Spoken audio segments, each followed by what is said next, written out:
Salam Bapak Ibu yang dikasihi Tuhan.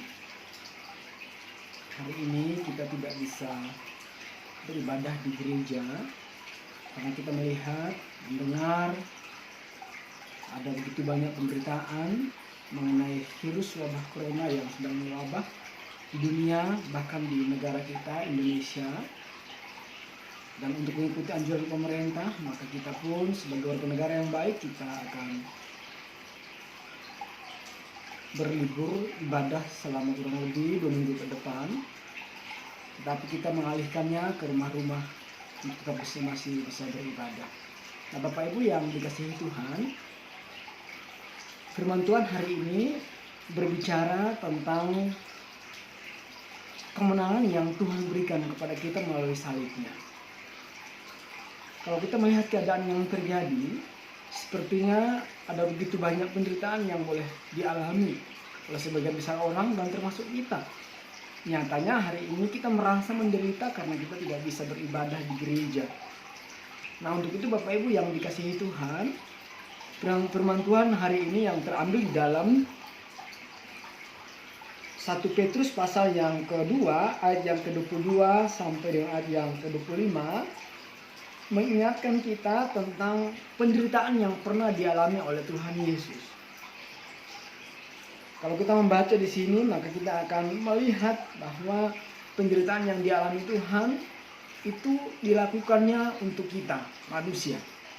Nah, Bapak Ibu yang dikasihi Tuhan, mari kita melihat apa yang dilakukan Tuhan Yesus untuk kita, sehingga kita menjadi orang-orang yang menang.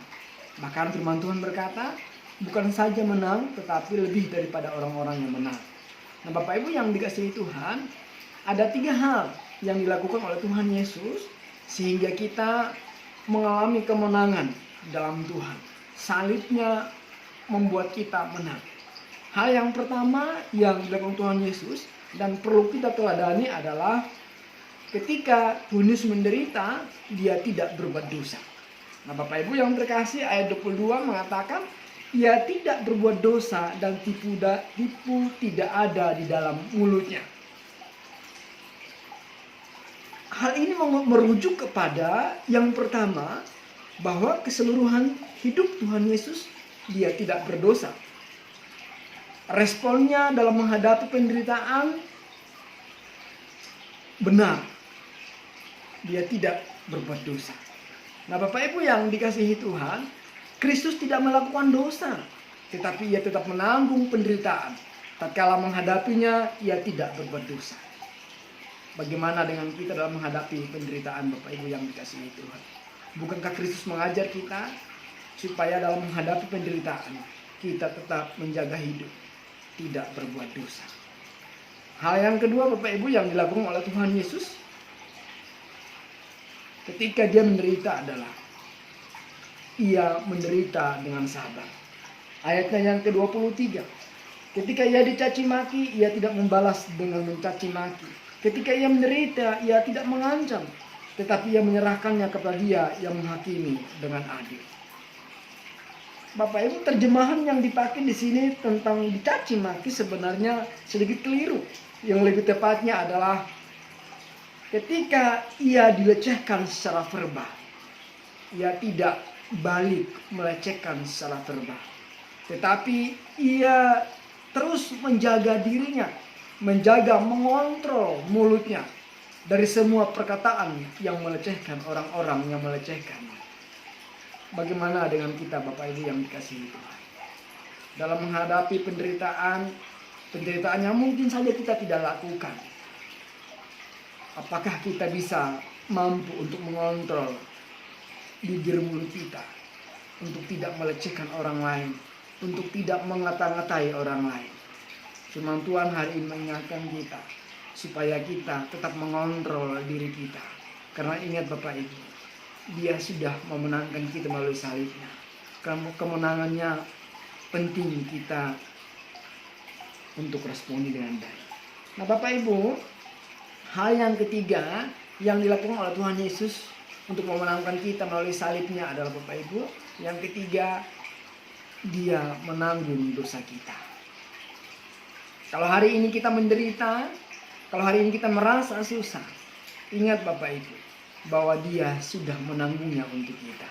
Nah Bapak Ibu yang dikasihi Tuhan, kita perhatikan ayatnya yang ke-24 dan 25. Ia sendiri memikul dosa kita di dalam tubuhnya di kayu salib, supaya kita yang telah mati terhadap dosa hidup untuk kebenaran. Oleh bilur-bilurnya kamu menjadi sembuh. Sebab dahulu kamu sesat seperti domba, tetapi sekarang kamu telah kembali kepada gembala dan pemelihara jiwamu.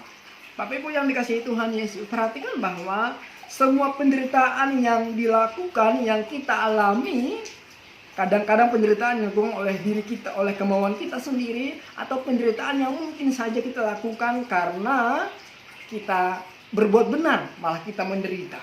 Bapak Ibu perhatikan bahwa kita sudah ditanggung penderitaan kita oleh Tuhan.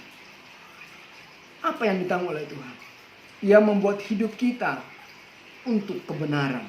Ayat yang ke-24b, Bapak Ibu yang dikasihi Tuhan. Apalagi yang dilakukan Tuhan Yesus. Bapak Ibu, ayat 25 mengatakan bahwa dulu kita adalah orang-orang yang sesat. Tapi sekarang kita menjadi orang-orang yang di dalam lindungan Tuhan. Kembali kepada Gembala Agung kita, Tuhan Yesus Kristus. Nah Bapak Ibu yang dikasihi Tuhan, di tengah-tengah situasi virus wabah corona, keadaan negara kita, dunia yang sedang genting menghadapi virus corona ini, mari bersama-sama kita berdoa, kita meminta pertolongan Tuhan. Kita meminta supaya Tuhan menolong kita, menjaga kita untuk memulihkan keadaan dunia dan bahkan memulihkan keadaan bangsa kita. Supaya apa? Supaya keadaan normal kembali. Kita bisa kembali bersekutu di rumah ibadah, di gereja. Kita bisa kembali bersekutu dengan saudara-saudara seiman kita untuk boleh bersama-sama memuji Tuhan, menyembah Tuhan, dan bahkan saling menguatkan satu sama lain. Bapak Ibu, penderitaan yang kita alami sekarang ini tidak lebih daripada kemuliaan yang akan kita terima. Oleh karena itu Bapak Ibu yang terkasih, ingatlah firman Tuhan hari ini. Kalau hari ini engkau menderita, kalau hari ini engkau merasa ditinggalkan orang lain, kalau hari ini engkau susah, maka ingat firman Tuhan. Tuhan sudah menanggungnya untuk kita. Tapi perhatikan bahwa ketika Yesus di dalam penderitaannya, dia tidak berbuat dosa. Tipu daya tidak ada di dalam mulutnya. Di dalam penderitaannya Bapak Ibu yang terkasih, ia tetap menanggungnya dengan sabar. Di dalam penderitaannya dia rela untuk menanggungnya untuk kita, menanggung dosa kita. Supaya apa? Supaya kita menjadi orang-orang yang menang. Supaya apa? Supaya kita menjadi orang-orang yang menang di dalam Tuhan, bahkan lebih daripada pemenang. Bapak Ibu yang dikasihi Tuhan, biarlah firman Tuhan yang singkat ini boleh menguatkan kita. Tetap waspada, jaga kesehatan. Untuk sementara jauhi dulu perkumpulan-perkumpulan orang banyak. Banyak berdoa. Tuhan Yesus memberkati saudara sekalian. Amin.